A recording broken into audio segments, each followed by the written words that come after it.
suis Benoît Robas, responsable de l'équipe de recherche sur les réseaux électriques du L2EP et membre de Junia.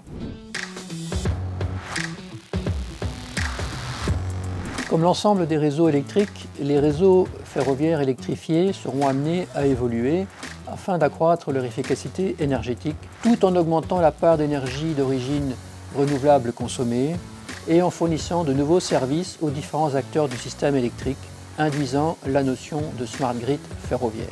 Depuis 2010, l'équipe réseau électrique du L2EP travaille avec la SNCF et plus récemment Rheinenium et RTE afin d'intégrer les énergies renouvelables et le stockage d'énergie dans les sous-stations ferroviaires hybrides, de maximiser la récupération d'énergie de freinage des trains, d'optimiser les interactions avec le réseau électrique de distribution via l'alimentation des gares et d'assurer le comptage de l'énergie consommée par les trains.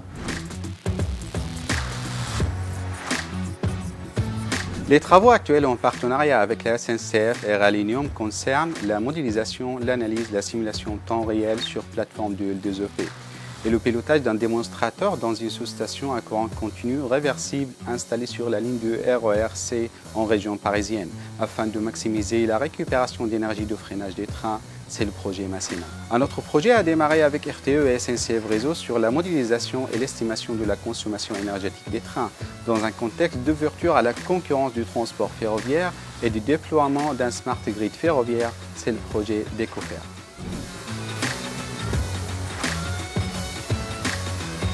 Les enjeux qui encouragent au développement de smart grid ferroviaire pour une entreprise comme la SNCF sont les suivants. Un enjeu économique à travers la maîtrise de la consommation et de la facture d'électricité du transport ferroviaire avec un objectif de réduction de 20%, sachant que la SNCF est le plus gros consommateur d'énergie électrique en France. Un enjeu sociétal à travers la garantie d'approvisionnement énergétique d'un système ferroviaire durable dont le trafic est en constante augmentation.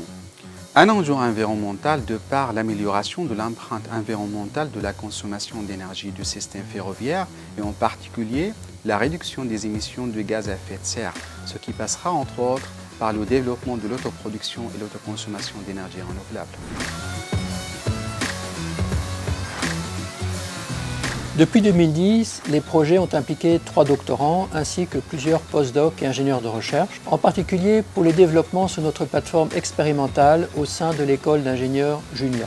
La SNCF a déployé un démonstrateur sur une station à courant continu dans la région parisienne et nos travaux consistent à le modéliser et à analyser les essais réalisés par la SNCF sur ce démonstrateur. Ces travaux sont valorisés par des publications en revue et en ouvrages scientifiques et une démarche brevet a été initiée par la SNCF en lien avec nos contributions. De futurs projets sont en discussion, en particulier sur les interactions entre les différents acteurs du système ferroviaire. Une autre perspective en cours de réflexion est la mise en œuvre de la supraconductivité au sein de sous-stations d'alimentation du réseau ferroviaire. Ces projets de recherche nous permettent d'élargir nos expertises sur le thème des smart grids, avec une difficulté particulière de ces travaux de modélisation qui est que la charge ferroviaire est par définition mobile.